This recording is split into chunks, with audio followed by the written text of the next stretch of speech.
Atenção ouvintes para o top de 5 segundos.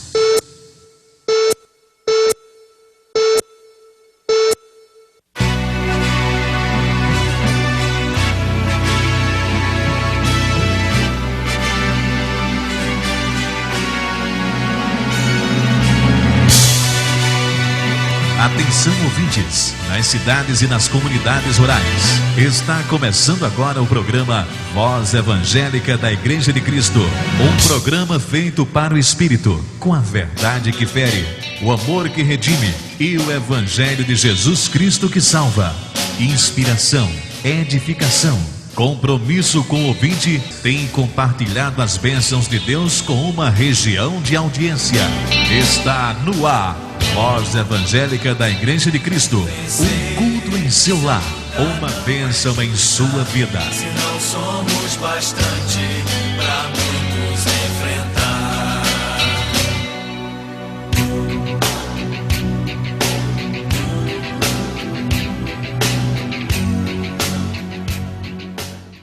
Web Rádio Voz Evangélica. Eu posso confiar, eu posso descansar, Jesus está por perto. A Rádio do Povo de Deus. Meu advogado é o meu Senhor, Ele me defende do acusador. A sintonia da bênção.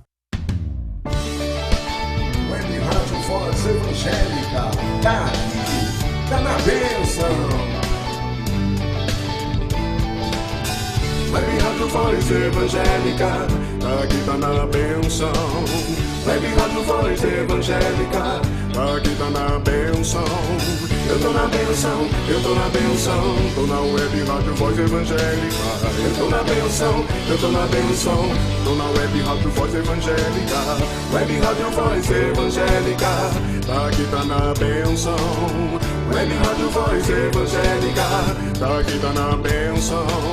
Eu tô na bênção, eu tô na bênção. Tô na Web Rádio Voz Evangélica. Eu tô na bênção, eu tô na bênção. Tô na Web Rádio Voz Evangélica. Web Rádio Voz Evangélica, aqui tá na bênção. Web Rádio Voz Evangélica, aqui tá na bênção. Eu tô na bênção, eu tô na bênção. Tô na Web Rádio Voz Evangélica. Eu tô na bênção, eu tô na bênção. Tô na Web Rádio Voz Evangélica.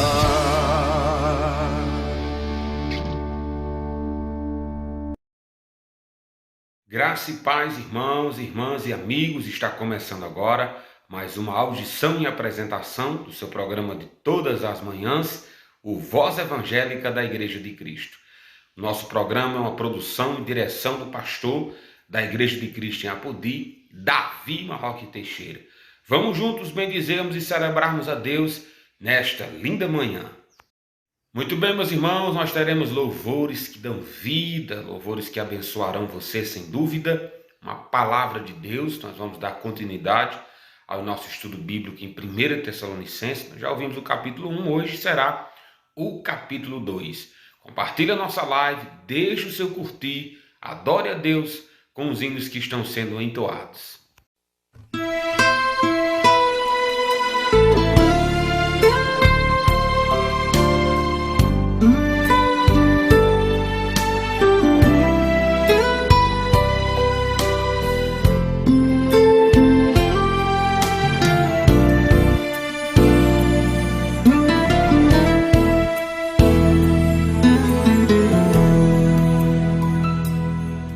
Senhor, eu sei que tu me sondas,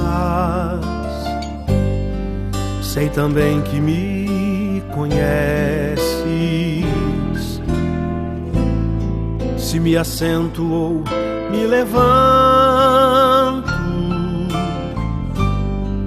tu conheces meus pensamentos.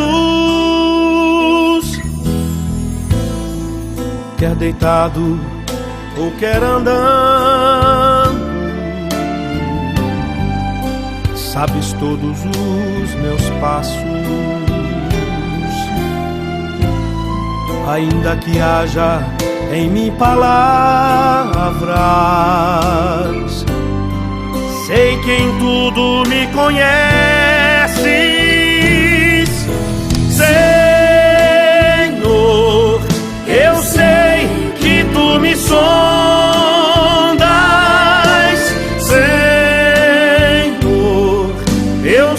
sei que tu me sondas,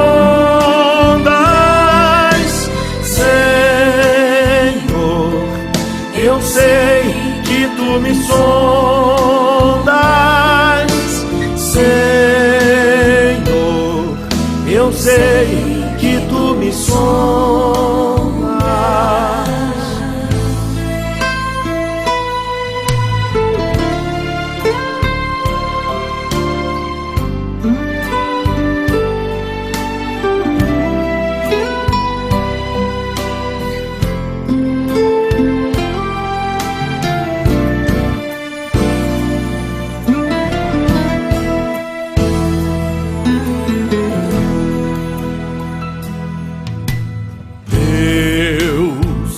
Tu me cercas em volta, tua mão em mim repousa. Tal ciência é grandiosa, não alcanço de tão alta. Se eu subo até o céu, sei que ali também te encontro. Se no abismo está minha cama, sei que ali também me amas, Senhor. Eu sei que tu me amas, Senhor. Eu sei que tu me amas, Senhor. Eu sei que tu me amas, Senhor. Eu sei que tu me amas, Senhor. Eu sei que tu me sondas, Senhor. Eu sei que tu me sondas, Senhor. Eu sei que tu me sondas, Senhor. Eu sei que tu me sondas. Eu sei que tu me sondas.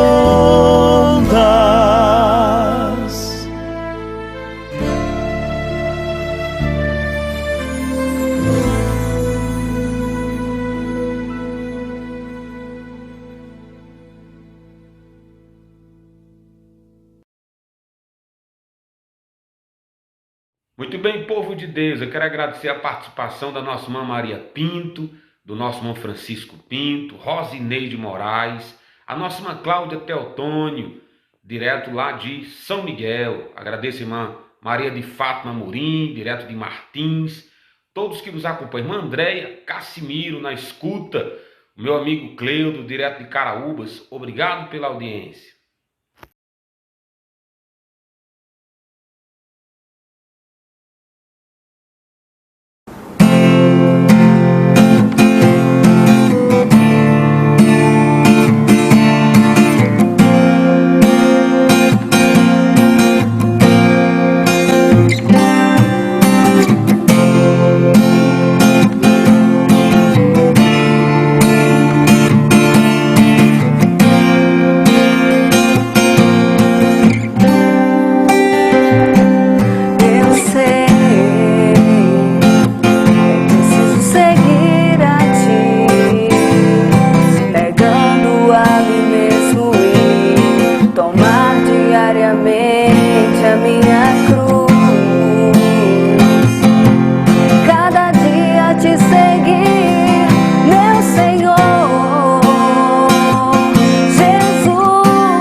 adianta ganhar o mundo inteiro e perder a sua alma e viver no desespero sem Deus? Do que adianta ganhar o mundo inteiro e perder a sua alma, destruindo a si mesmo, sem amor e sem paz?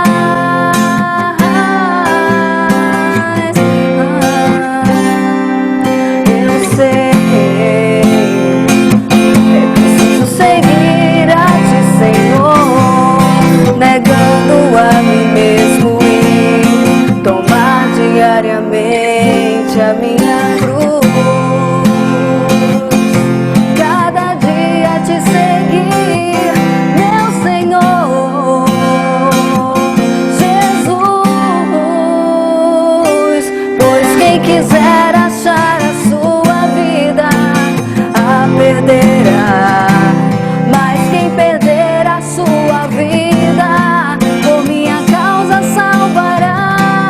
Mas quem quiser achar a sua vida a perderá, mas quem perder a sua vida por minha causa salvará. Pois o que adianta ganhar o mundo inteiro e perder a sua alma e viver no desespero sem Deus? O que adianta ganhar o mundo inteiro e perder a sua alma, destruindo a si mesmo, sem amor e sem paz? Sem Jesus,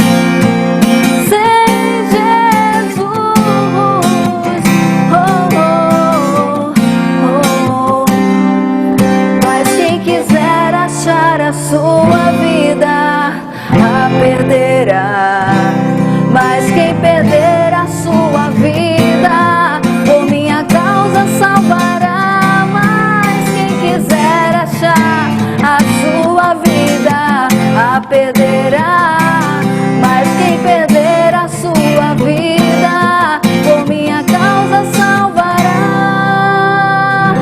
Pois o que adianta ganhar o mundo inteiro e perder a sua alma e viver no desespero sem Deus? O que adianta ganhar o mundo inteiro e perder a sua alma, destruindo a si mesmo, sem amor e sem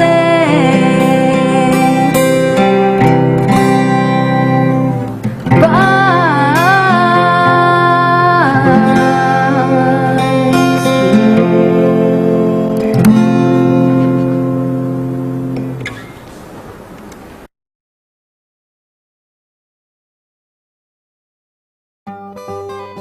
Lino Baterias é nosso lojão, fazemos entrega em seu domicílio, nem nos feriados cessamos o auxílio pra satisfazermos nossa região.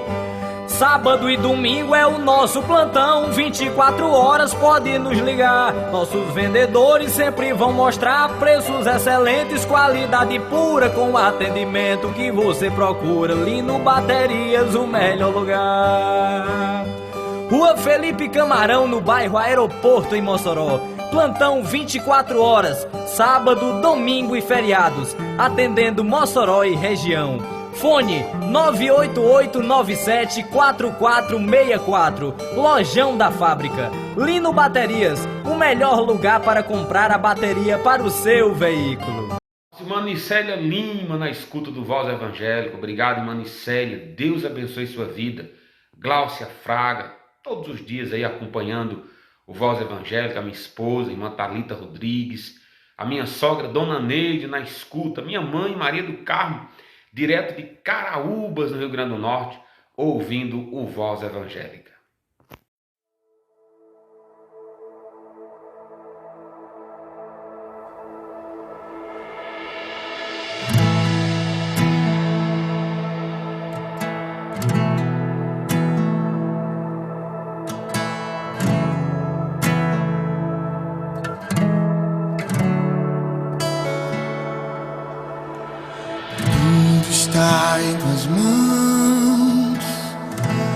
tens todo o poder.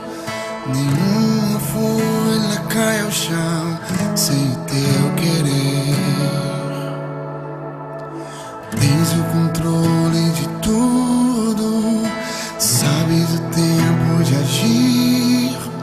Até o ar que eu respiro vem de ti. Não muda, não falha, ontem, hoje, eternamente.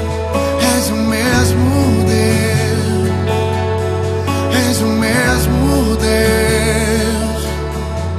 Não muda, não falha, ontem, hoje, eternamente. És o mesmo Deus, és o mesmo Deus, que cura, restaura, libertou minha alma da vida a quem já morreu. És o mesmo Deus, que cura, restaura, libertou minha alma da vida a quem já morreu. És o mesmo Deus.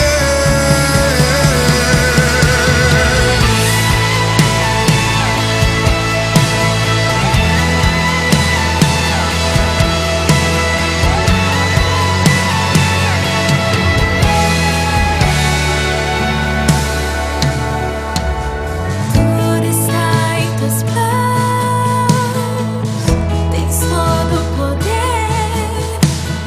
Nenhuma folha cai ao chão sem o teu querer. Tens o controle de tudo, sabes o tempo de agir. Até o ar que eu respiro vem de ti.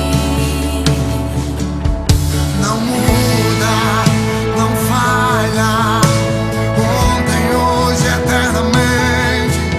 És o mesmo Deus, és o mesmo Deus. Não muda, não falha, ontem, hoje, eternamente. És o mesmo Deus, és o mesmo Deus, que cura, restaura, libertou minha alma da vida a quem já morreu.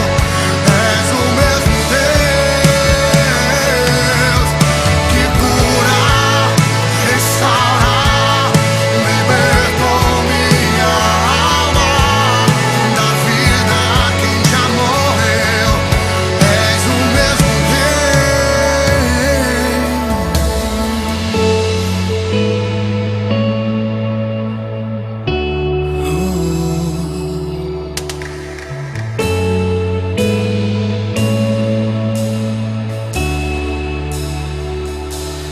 Nosso Deus nunca mudou, nunca mudará. Ele é o mesmo, nunca falhará. Operou no passado e não deixou de operar. Nosso Deus nunca mudou, nunca mudará. Ele é o mesmo, nunca falhará. Operou no passado e não deixou de operar.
Esse é o momento, irmãos, de ouvirmos a palavra de Deus. Fique atento, que Deus fale ao seu coração através dessa mensagem. Também saúdo a todos em nome de Jesus, aos irmãos que estão conosco e os que nos acompanham através do YouTube e também do Facebook. Vamos colocar de pé, vamos abrir a palavra de Deus em 1 Tessalonicenses, capítulo 2.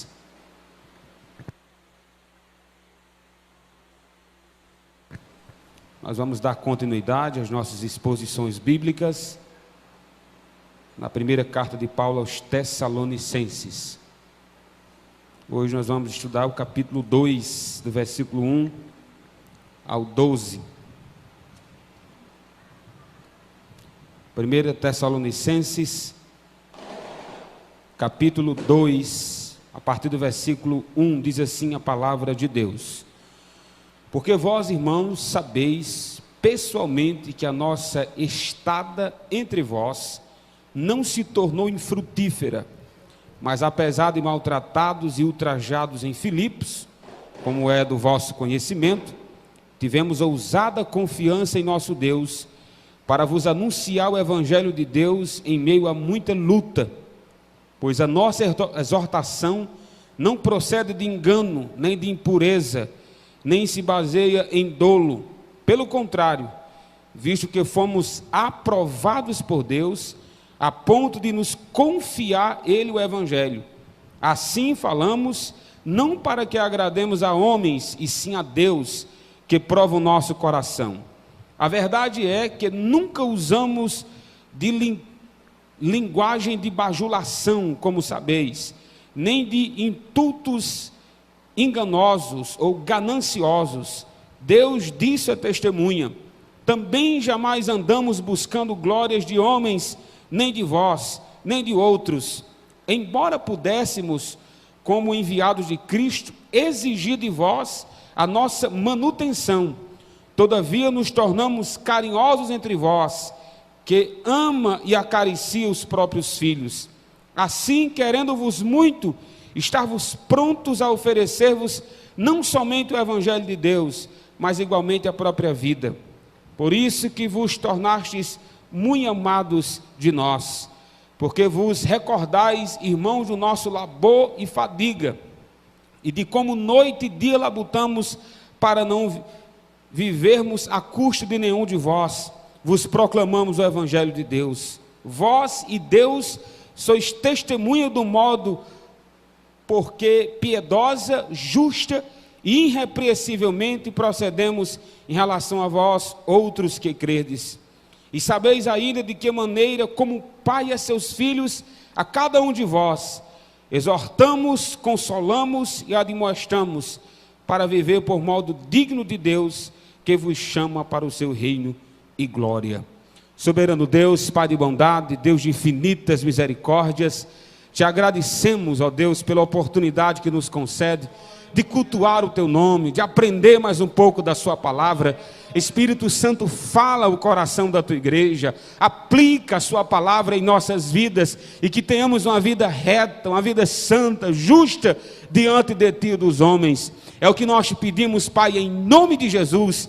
Amém, Senhor. Amém. Podeis se assentar. A última vez que ministramos, na quarta-feira passada, nós ministramos sobre as marcas da igreja verdadeira, onde nós usamos o capítulo 1 como exposição.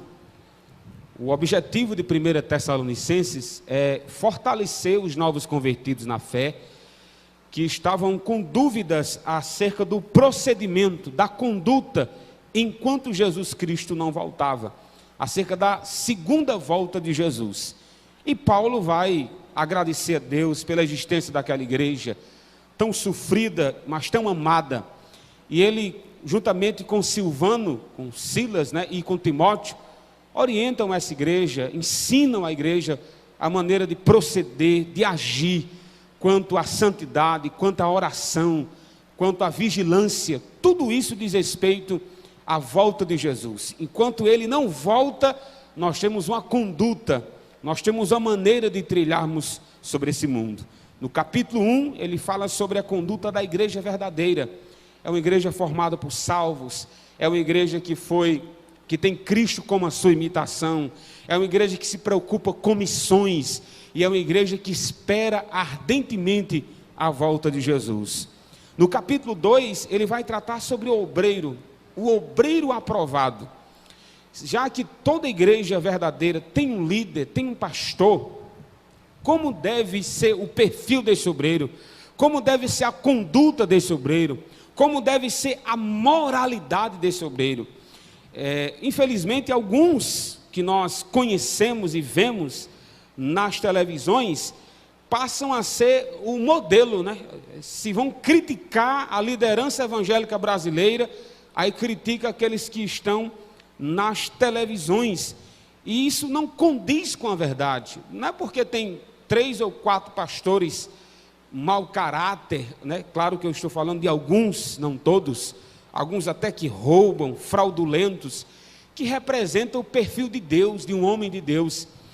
A nossa via de regra e prática é as Escrituras, é a palavra de Deus que nos norteia, é a palavra de Deus que diz como deve ser o proceder desse obreiro, desse evangelista, desse homem e dessa mulher de Deus que trabalha na obra do Senhor.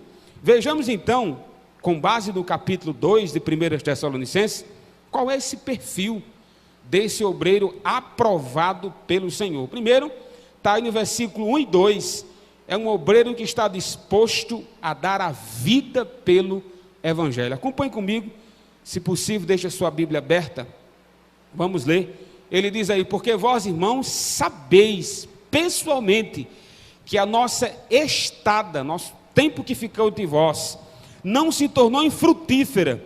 Aí ele diz, versículo 2, mas apesar de maltratados, além de maltratados, o que mais? Ultrajados em Filipos, como é do vosso conhecimento, tivemos ousada confiança em nosso Deus em anunciar o Evangelho. 2 palavras eu destaco no versículo 1 e 2, a palavra maltratados e ultrajados. Parece estranho, né? Nós somos ensinados de que se você é um homem de Deus, se você é uma mulher de Deus, a sua vida terá triunfos e vitórias. Eu não duvido que Deus nos dá vitórias, eu não duvido que Deus nos dá triunfos em meio às lutas e às dificuldades. Mas nós estamos falando do apóstolo Paulo. Nós estamos falando do maior teólogo que Deus levantou sobre a terra, assim como missionário. Esse homem tinha a doutrina na sua mente, tinha o evangelho no seu coração e tinha os seus pés aptos para fazer missões e espalhar a palavra de Deus. Mas em nenhum momento ele foi blindado, ele foi isento de ser maltratado e insultado por causa do evangelho. Alguns se apresentam como os ungidos de Deus, a tal ponto que, se sofrerem, aí começam a praguejar, a amaldiçoar. Isso não condiz com o obreiro aprovado por Deus. Eu não estou dizendo que um obreiro ele tem que ser maltratado ou ele tem que ser ultrajado. Eu estou dizendo que isso faz parte da caminhada. Por mais que nós queremos ser fiéis a Deus e devemos ser fiel ao nosso procedimento, mais cedo ou mais tarde nós podemos ser ultrajados, mais cedo ou mais tarde nós podemos ser maltratados por causa do Evangelho de Jesus.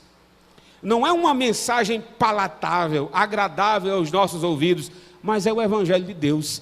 Quantos homens de Deus sofreram para que nós chegássemos até aqui? Quantos homens morreram para que nós pudéssemos chegar até aqui? E isso faz parte do viver cristão, meus irmãos. Mais cedo ou mais tarde levanta-se perseguições, e Paulo, Silas e Silvano tentaram matá-lo em praça pública em Tessalônica, quando ele pregava o Evangelho de Deus. Então o obreiro aprovado, ele tem que ter isso em mente, que se preciso for, até a vida ele tem que dar.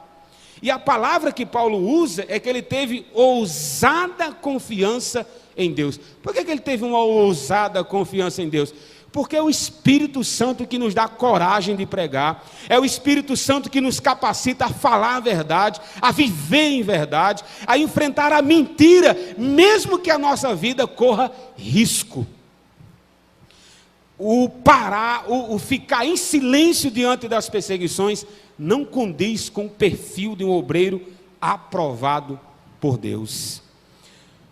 Segunda marca que o próprio capítulo nos diz, está aí no versículo 3. Olha as intenções de um obreiro aprovado por Deus. Ele diz aí: pois a nossa exortação não procede de engano, nem de impureza, nem se baseia em dolo. Ele pregava o evangelho de Deus, mas ele pregava com sinceridade. Ele não tinha o objetivo de enganar absolutamente ninguém.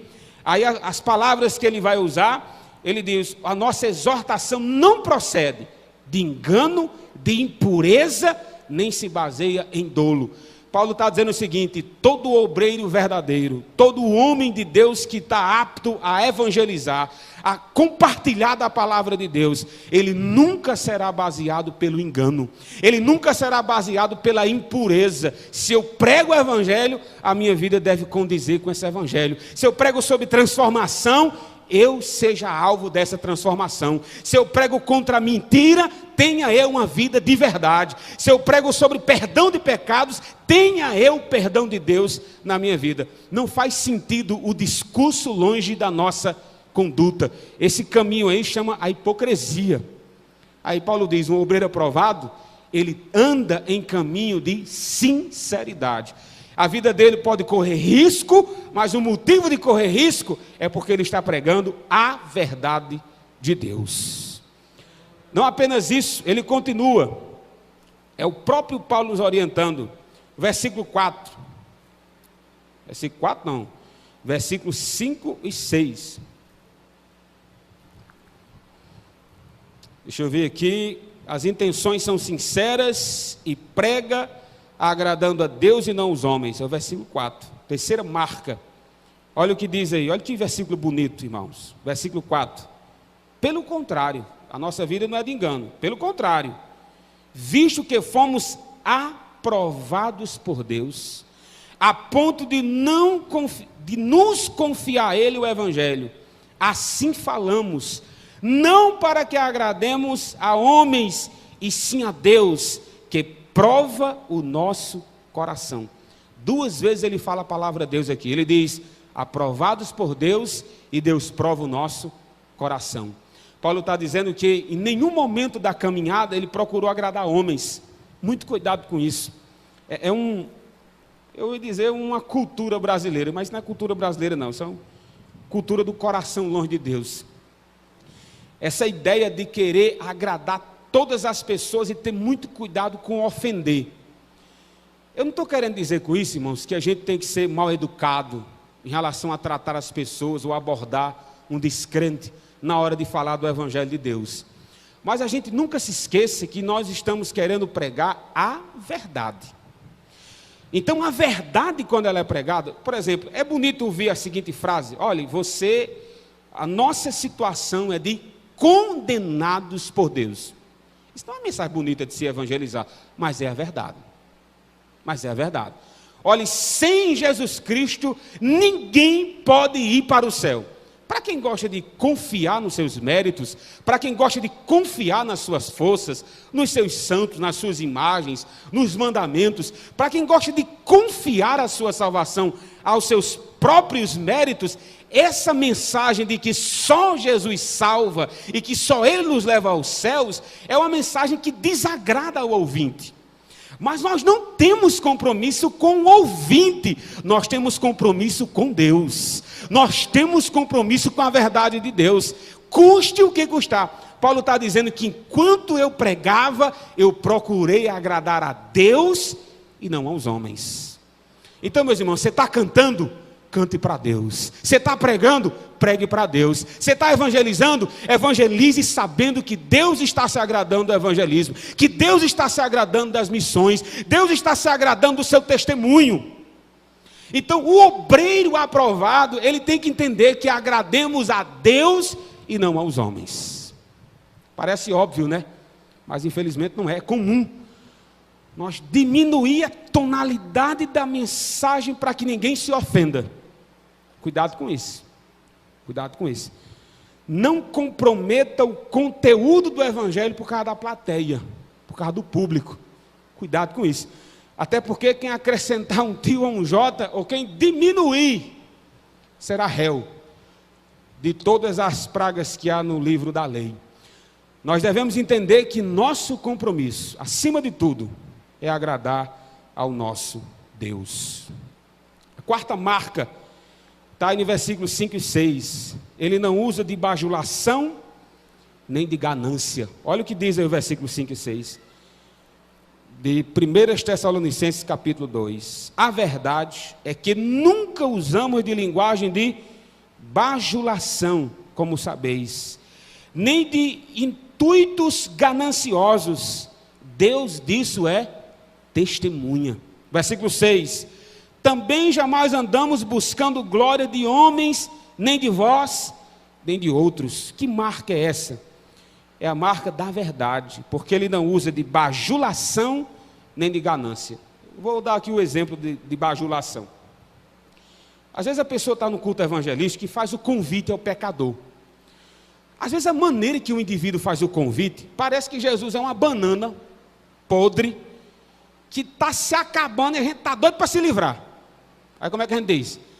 Venha para Jesus, venha, chega. Venha, mais homem. O bichinho, Jesus está lá fora, com frio, com fome, levando sol, chuva, abra a porta, deixe Jesus entrar. Esse tipo de mensagem é uma bajulação. É achar que o pecador, quando vem a Cristo, está fazendo um favor.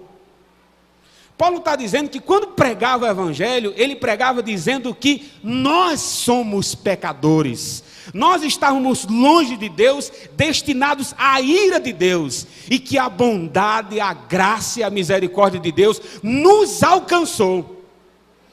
Quando Cristo deu início ao seu ministério, Jesus disse: arrependei-vos, porque é chegado o reino dos céus. João Batista, que preparou o caminho do Senhor, ele diz: arrependei-vos e vos convertei-vos, para que não venham a ira de Deus sobre vós. A mensagem do Evangelho é de convite a arrependimento e abandono de pecados. Você não está vindo para Jesus fazendo um favor. Tadinho, vem, o bichinho está com fome. Ele não está com fome não, ele é o pão da vida. Você não está fazendo nenhum favor a Deus se você não vier. Se nós entregarmos a vida a Deus, Ele é 100% Deus, Ele é santo, Ele é justo em si mesmo, Ele não precisa de nós, Ele é autoexistente, Ele é onisciente, Ele é onipotente, Ele é onipresente. É nós que precisamos da sua graça, é nós que precisamos do seu amor. É tanto que a palavra é graça, favor imerecido. Nós não merecemos e Deus nos salva. Quando o indivíduo recebe o convite do Evangelho, ele tem que entender que é um pecador miserável, condenado ao inferno, que está dando um passo para a vida eterna, aleluia. Está dando um passo ao perdão de Deus, está dando um passo à reconciliação com Deus, está dando um passo a ser transformado por Jesus. Nós não temos compromisso com bajulação. Venha, bichinho, venha. Meu filho, se você quiser, venha. Se não quiser, vire-se com Deus no juízo final. Paulo disse: o obreiro aprovado, ele não tem bajulação na sua mensagem. Pastor, eu não posso fazer o convite não. Você não só pode, como deve fazer o convite. Jesus fez o convite. Jesus disse: vinde a mim, todos que estáis cansados e sobrecarregados, que eu vos aliviarei. É um convite. Jesus disse: venha, beba de mim, vós que tens sedes, comei de mim que sou o pão da vida. Venha. Não há nenhum problema em fazer o convite, mas preste atenção. Você está vindo por quê? Porque você está cansado e sobrecarregado, e só Jesus tem o alívio que nós precisamos. A mensagem do Evangelho, ela não tem bajulação. Segundo motivo de Paulo, ele diz: nem ganância. Quem é que entregou a vida a Jesus? Rapaz, é uma doméstica. Ixi, mais um pobre para o reino dos céus. Paulo não tinha isso não, viu?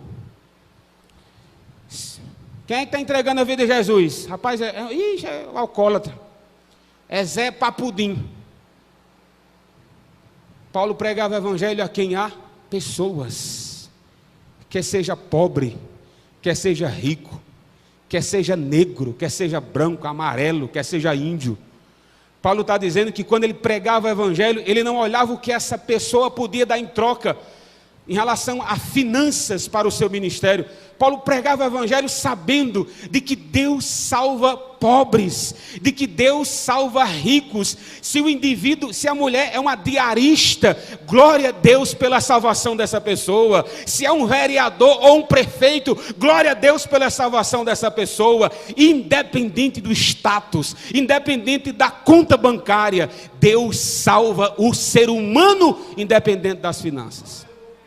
O obreiro aprovado não olha para quem está entregando a vida a Jesus, ele olha para a alma desse indivíduo. Quem é? Rapaz, é uma mulher da vida, tem festa no céu, porque você está entregando a vida a Jesus. Não, é o governador, é a governadora que está entregando a vida a Jesus, tem festa no céu, porque você está entregando a vida a Jesus. Sempre que ele pregava, não havia ganância. Quem é que está entregando a vida? Seja pobre, seja rico, seja negro, seja branco, glória a Deus pela salvação dessa pessoa. A próxima marca do obreiro aprovado está aí no versículo 7 e 8, ele diz: demonstra amor pelo rebanho. Versículo 7 e 8 de 1 Tessalonicenses 2, ele diz: embora pudéssemos, como enviados de Deus, exigir de vós a nossa manutenção, todavia não nos tornamos carinhosos entre vós, qual ama que acaricia os próprios filhos. Versículo 8, assim querendo-vos muito, estávamos prontos a oferecer-vos não somente o evangelho de Deus, mas igualmente a própria vida. Por isso que vos tornamos muito amados de nós, vos tornasse muito amados de vós. Que linguagem é essa? Linguagem bonita, né? É uma linguagem de amor que o pastor, o líder, tem pelo seu rebanho. Ele usa a palavra aqui de mãe, né? Ele diz: assim como a mãe amamenta o filho e o ama, assim eu quero o bem e o amor de vocês. Paulo dizendo a Tessalônica: se nós não formos guiados pelo amor ao rebanho, se nós não formos guiados pelo carinho que devemos ter ao rebanho, o que vai nos guiar, meus irmãos? O que vai nos guiar? Pastor, mas há ovelhas tão difíceis de amar. Sim, você acha que não tem pastor difícil de amar, não? Tem, irmão. Tem pastor ruim de amar, igual suco de fumo. E ovelha? Também. Mas quem foi que disse que amar é um sentimento? Amor na Bíblia é um mandamento. Jesus disse: novo mandamento vos dou, amai uns aos outros como eu vos amei. João 13 e 35, é um novo mandamento. Paulo está dizendo que ama esses irmãos como uma mãe ama uma criança pequena, uma criança que amamenta. E esse amor do líder para com o seu rebanho diz respeito a quê? Diz respeito ao evangelho. É o evangelho que nos capacita a amar. É o evangelho que nos capacita a querer bem. É o evangelho que nos capacita a tratar da ovelha que precisa ser tratada. Sem evangelho não há amor. Sem evangelho não há perdão. Sem evangelho não há reconciliação. Por isso que Paulo está dizendo: eu amo vocês como a mãe ama aos seus filhos. E eu quero o bem de vocês, mas eu quero o bem mesmo. Então, o obreiro aprovado, ele demonstra amor pelo rebanho de Deus. E depois ele diz, versículo 9, disposto a não ser pesado para os irmãos. Olha o versículo 9. Porque vos recordais, irmãos, do nosso labor e fadiga, e de como noite e dia labutamos para não vivermos a custo de nenhum de vós, vos proclamamos o evangelho de Deus. Por que Paulo não recebeu a ajuda dos irmãos de Tessalônica enquanto ele plantava essa igreja? E Paulo chega a dizer que ele podia exigir dos irmãos a sua manutenção. O próprio Jesus disse, né? Todo trabalhador é digno do seu salário. Quem disse isso foi Jesus, né? por que Paulo está dizendo que estava disposto a trabalhar noite e dia para não ser pesado para aqueles irmãos? O apóstolo Paulo, ele foi perseguido à base de calúnias e difamações. Diziam que Paulo era um embusteiro. Diziam que Paulo era um ganancioso. Paulo pregava o evangelho para garanhar dinheiro em cima dos irmãos, para ganhar dinheiro à custa dos irmãos. Aí Paulo percebeu que quando ele ia pregar o evangelho, tinha essa estigma acerca dele. Paulo é um embusteiro, né? Paulo é um ganancioso. Aí o que Paulo fez? Rapaz, já que estão dizendo que eu sou ganancioso, já que estão dizendo que eu prego pensando em dinheiro, eu vou trabalhar às minhas custas para não atrapalhar a missão que eu prego. Foi isso que ele fez. Ele não recebeu ajuda da igreja de Tessalônica, mas recebeu de outras igrejas, como por exemplo de Filipos. E claro, e outras. As igrejas da Macedônia ajudou Paulo financeiramente enquanto pregava o evangelho. O ponto aqui é que quando foi preciso, para não atrapalhar a evangelização, Paulo diz, eu não quero um centavo de vocês. E foi isso que ele fez. Trabalhava fazendo tendas de noite e de dia pregava o evangelho, ou vice-versa, quando assim podia. Como é que nós podemos contextualizar essa situação? Como é que um obreiro não se torna pesado para uma congregação? Quando ele exige dela financeiramente aquilo que ela não pode dar. Né? Como é que eu vou exigir? Como é que um obreiro aprovado por Deus exige da congregação aquilo que ela não pode dar? Aquilo que está acima da renda dos próprios irmãos. Não é estranho? Paulo está dizendo, não, meu filho, o salário pastoral, o sustento do líder, ele deve condizer com o rebanho que ele pastoreia. Se um pastor pastoreia um rebanho de classe média alta, ele seja sustentado por esses irmãos. Mas se o pastor é sustentado por pobres, ele também tem que condizer com o rebanho que tem, e não o contrário. A gente é sustentado por irmãos simples financeiramente e queremos ter uma vida de luxo. Aí Paulo está errado, meu filho, não condiz com o evangelho. Você vai sobrecarregar o rebanho, eles não vão conseguir lhe manter. Lhe manter não, né? Luxar. Então o obreiro aprovado, ele visa o bem de todos, dele e do rebanho. Penúltimo, está aí no versículo 10, como é a vida desse obreiro? O obreiro aprovado por Deus, ele tem uma vida santa em seu proceder. Olha o versículo 10, ele diz, vós e Deus sois testemunha do modo porque piedosa, justa e irrepreensivelmente procedemos em relação a vós outros que credes. Sabe o que é isso? É simples, irmão. Enquanto Paulo pregava sobre libertação, ele era um liberto.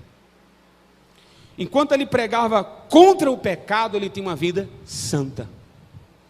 Todo obreiro tem que ter cuidado para não praticar o pecado que ele condena. Você que canta, muito cuidado para você estar cantando algo que não vive. Porque você será cobrado por Deus e por aqueles que lhe ouvem daquilo que você canta.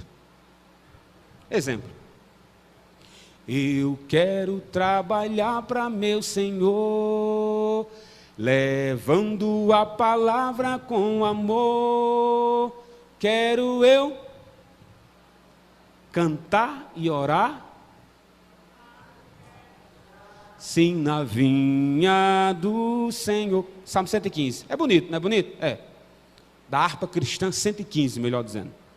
Qual o problema de cantar um hino desse? É quando a gente chama você para evangelizar, você nunca está à disposição. O sol está quente, o sol está frio. O sol está frio, viu? Não, pastor, está frio. Não, está quente. Não, pastor, eu não dá certo aí naquela casa ali, que eu sou cheio de intrigado naquela rua. Qual o conselho que eu dou? Qual o conselho que a Bíblia dá em relação a isso? Primeiro, se conserte. Se conserte, tá bom? Se conserte. Depois cante.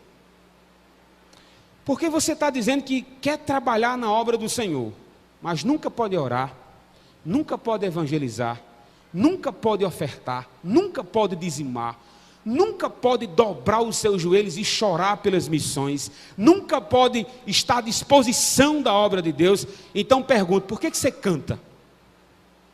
Por que você canta? Não era para cantar. Por que você prega? Como é que você prega sobre missões e não está disposto a evangelizar ninguém? Paulo está dizendo que eles eram testemunha e Deus era testemunha. De quê? Que o proceder dele era irrepreensível, justa, piedosa e irrepreensivelmente. Ele tinha uma conduta justa, pois todos observavam. Ele tinha uma conduta de piedade, pois ajudava aquele que precisava. E era irrepreensível. No que estava ao alcance dele, ele tinha uma vida reta diante de Deus e dos homens. Todos nós, irmãos, ficamos doentes. Às vezes você não vai evangelizar, não é porque você não quer, não, é porque você não pode. Eu entendo isso. Você não está ajudando na obra de Deus, é porque você está desempregado, você está precisando de ajuda, a gente entende isso.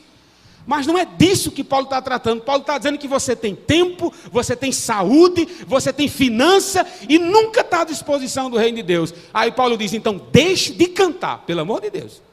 É um favor que você faz a Deus e ao mundo. Você diz, eu quero trabalhar para meu Senhor, mas nunca pode trabalhar para o Senhor. O que é que eu posso fazer nessa noite? Entregar a sua vida a Jesus. Sair daqui crente, lavado e remido pelo sangue. Porque quem foi salvo quer passar a salvação adiante. Quem foi perdoado quer passar o perdão adiante. Quem foi transformado quer passar a transformação adiante. Por quê? Porque todos aqueles que foram comprados e lavados pelo sangue de Jesus amam fazer missões. Por último, meus irmãos, para encerrar, versículo 11 e 12, marca de um obreiro aprovado. É um pai que exorta para crescer. Versículo 11 e 12. E sabeis ainda de maneira como um pai a seus filhos, a cada um de vós, versículo 12, exortamos, consolamos e admoestamos. Para quê? Para viverdes por modo digno de Deus, que vos chama para o reino da glória. Pastor bom, pastor aprovado, não é aquele que passa a mão na sua cabeça sempre que você erra, mas é aquele que quando preciso desce o cajado. Eu sou pastor consagrado, já há alguns anos, desde 2009 eu sou obreiro. Já fazem mais de 10 anos que sou obreiro do Senhor, mas até hoje eu tenho um pastor, pastor Davi Marroco Teixeira, até hoje. Sou velho, barbado, casado, quando é preciso ele puxa a minha orelha. Ele diz, Arthur, você está errado, meu jovem. Aí eu baixo a cabeça e digo, amém. Por que isso deve acontecer? Porque um pai que não exorta, um pai que não disciplina, um pai que não impõe limite se impõe, não diz assim, ó, vá até ali, não, impõe. Quando é preciso, ele não ama. Ele não ama, ele pode ter qualquer sentimento pelo filho, pelo esposo, qualquer sentimento. Tudo que não há limites evidencia um desequilíbrio em sentimentos, em amor e em obediência. Paulo diz, como um pai que exorta, eu os exortei. A exortação, meus irmãos, não é para machucar vocês. A exortação não é para humilhar vocês. Ele diz aí, a exortação é para vocês crescerem, porque vocês vão para a glória.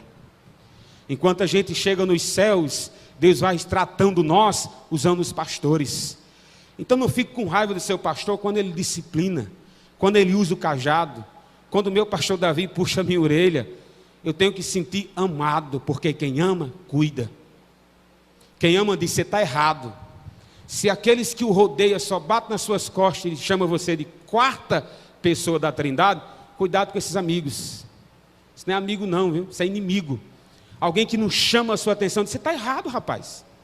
Você não tem ideia de quantos amigos eu perdi com esse negócio, você está errado. Eu e você somos chamados para exortar quando preciso for. Você é mãe? Exorta os filhos. Se é pai, exorta seu filho. Se é pastor, chama a atenção do rebanho. Como? Em amor. Em amor. Você não chama a atenção para humilhar, você chama a atenção para ele crescer na graça e no conhecimento de Deus. Amém? Mesmo sentados, fazer aqui uma breve oração. Pai, que a mensagem pregada, ela fique entesourada em nossos corações. Ajuda-nos a entender as grandezas desse obreiro aprovado, que foi o apóstolo Paulo, quanto à sua conduta, quanto à mensagem que pregava, que era o Evangelho, quanto à transformação de vida que teve, por isso passou adiante. Ajuda-nos a ser pessoas melhores, em nome de Jesus. Amém.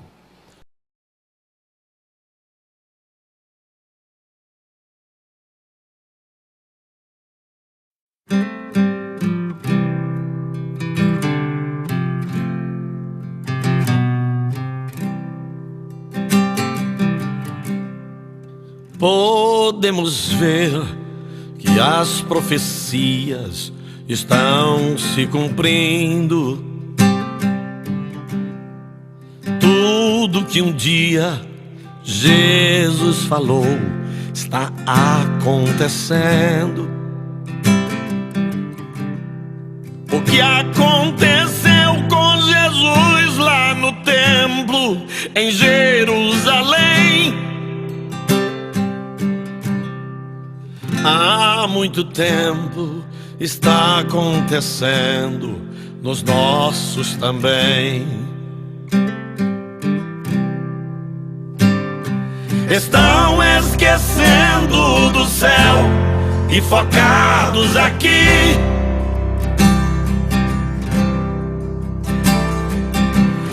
Estão pensando que o meu Jesus não vem mais. Estão juntando tesouros que ficam na terra,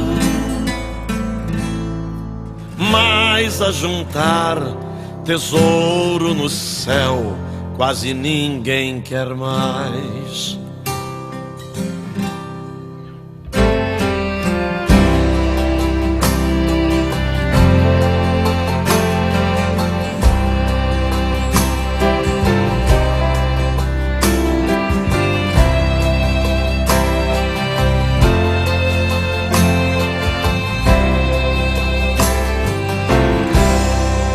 O que impera é a falta de amor e a hipocrisia.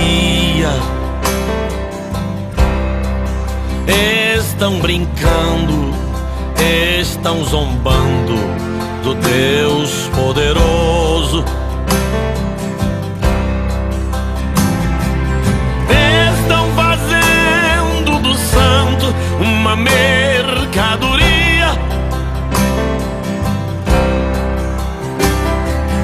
Eles não sabem que isso é tão perigoso. O que alguns chamam de igreja e de obra de Deus nem se parece com aquilo que Jesus falou.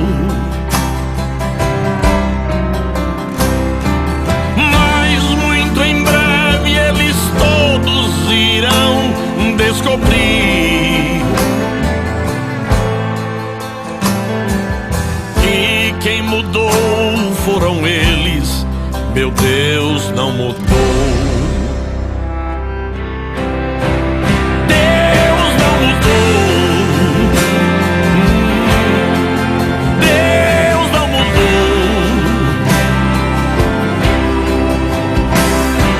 Suas palavras ecoam na eternidade.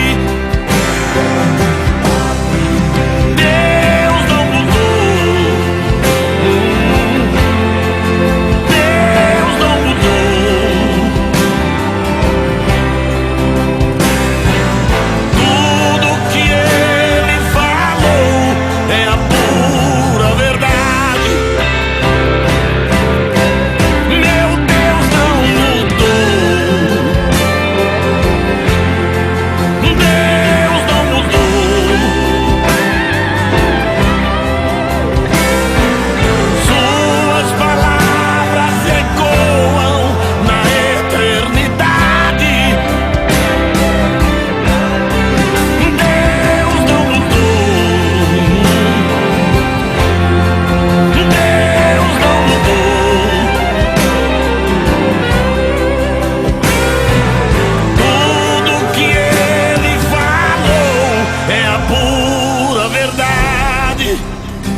Os homens foram quem mudaram, meu Deus não mudou.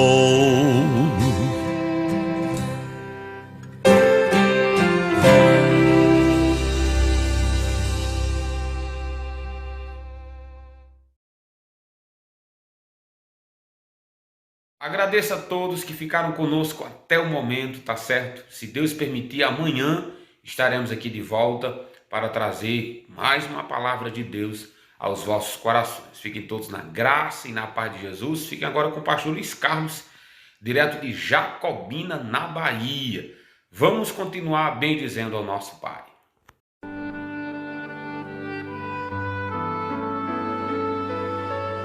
Finalizando, dizemos a cada um dos nossos ouvintes: o Senhor te abençoe e te guarde. O Senhor faça resplandecer o seu rosto sobre ti e tenha misericórdia de ti. O Senhor sobre ti levante o seu rosto e te dê a paz. Acabamos de apresentar mais uma edição do programa Voz Evangélica da Igreja de Cristo. O nosso convite para estarem conosco no próximo programa. Até lá!